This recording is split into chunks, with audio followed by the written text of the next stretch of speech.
Journey Sai గారు, మీరు చేసే అనేక వీడియోలో ఉన్న కంటెంట్ని బేస్ చేసుకుని మిమ్మల్ని అడిగే మెయిన్ ప్రశ్న ఒకటే. మీకు జనసేన పార్టీ తెలుగుదేశం పార్టీ పొత్తు పెట్టుకుంటే, జనసేన పార్టీ తెలుగుదేశం పార్టీ అలయన్స్లో 2024 ఎలక్షన్కి వెళ్తే మీకు వచ్చే నష్టం ఏంటి?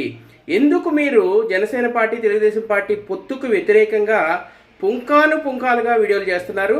పవన్ కళ్యాణ్ని, తెలుగుదేశం పార్టీని, చంద్రబాబు నాయుడిని, లోకేష్ని, వీళ్ళందరినీ కూడా బదనాం చేయడానికి ఎందుకు అనేక వీడియోలు చేస్తున్నారు?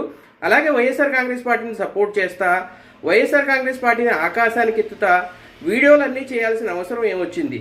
వైఎస్ఆర్ కాంగ్రెస్ పార్టీ సర్కిల్స్లో వినపడుతున్న ఇన్ఫర్మేషన్ ఏంటంటే, మీరు వైఎస్ఆర్ కాంగ్రెస్ పార్టీ మరలా అధికారంలో రావడానికి సహాయపడితే, మీరు ప్రస్తుతం ఒక యూట్యూబ్ ఛానల్ రన్ చేస్తున్నారు కదా, ఆ యూట్యూబ్ ఛానల్ని మెయిన్ స్ట్రీమ్ ఛానల్ కింద కన్వర్ట్ చేయడానికి కావాల్సిన ఫండింగ్ అంతా వైఎస్ఆర్ కాంగ్రెస్ పార్టీ అందించబోతుంది.